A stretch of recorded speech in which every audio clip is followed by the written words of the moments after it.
Friends, ಇವತ್ತು ನಮ್ಮ ಕೆಲಸ ಹೇಗೆ ಅಂತ ನೋಡೋಣ.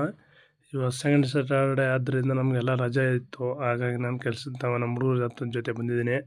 ಬಂಡೀಪುರ ಫಾರೆಸ್ಟ್ ಒಳಗಡೆ ಕೆಲಸ ಮಾಡ್ತಾಯಿದ್ವಿ. ಬಂದು ಕೆಲಸ ಶುರು ಮಾಡಿದ್ವಿ. ಶುರು ಮಾಡಿದ ಒಂದು ಗುಂಡಿ ಆಗಲೇ ಇಲ್ಲ. ಸ್ಟಾರ್ ಬೋಲ್ಟ್ ಕಟ್ಟಾಗಿ ಕೆಲಸ ಸ್ಟಾಪ್ ಆಯಿತು. ಮತ್ತು ಅದನ್ನು ಬಿಚ್ಕೊಂಡು ನಮ್ಮ ಬೊಂಬಲಾಪುರ ಅಂತ ಐತೆ, ಅಲ್ಲಿಗೆ ಬಂದ್ವಿ.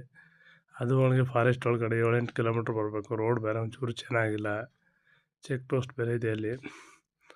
ಅಲ್ಲೆಲ್ಲ ಮುಗಿಸ್ಕೊಂಡು ಬಂದ್ವಾ, ಮತ್ತೆ ಬಂದು ರೆಡಿ ಮಾಡ್ಕೊಂಡು ಬಂದ್ವಿ. ಗುಂಡಿ ಮಾತ್ರ ಒಂದು ಇಳಿತೆಲ್ಲ ಸಿಕ್ಕಾಬಟ್ಟೆ ಕಲ್ಲಂಟ. ಆ ಕೊನೆಗೆ ಬಂದು ಎಲ್ಲ ರೆಡಿ ಮಾಡಿ ಸದ್ಯ ಗುಂಡಿನೆಲ್ಲ ಇಳಿಸಿ, ಗುಂಡಿ ಹೊಡೆಸಿ, ಕಂಬ ಎತ್ತಿಸಿ, ಗ್ರೌಂಡ್ ಗುಂಡಿಗೆಲ್ಲ ಮಣ್ಣು ತೆಗೆಸ್ಬಿಟ್ಟಿದ್ವಿ. ಮತ್ತು ಅದನ್ನೆಲ್ಲ ಮುಚ್ಚಿ ಪ್ರಾಣಿಗಳೇನೋ ಕಾಲಿಗೆ ಹಾಕ್ಬಾರ್ದು ಅಂತೇಳಿ ಕ್ಲೋಸ್ ಮಾಡಿ ಫೈನಲಾಗಿ ಕೆಲಸ ಮುಗಿಸ್ಕೊಂಡು ಮನೆಗೆ ಬಂದ್ವಿ. ಬೆಳಿಗ್ಗೆಯಿಂದ ಸಖತ್ ಸ್ಟ್ರೈನ್ ಆಗೋಯ್ತು ಹುಡ್ಗ. Okay, thank you friends.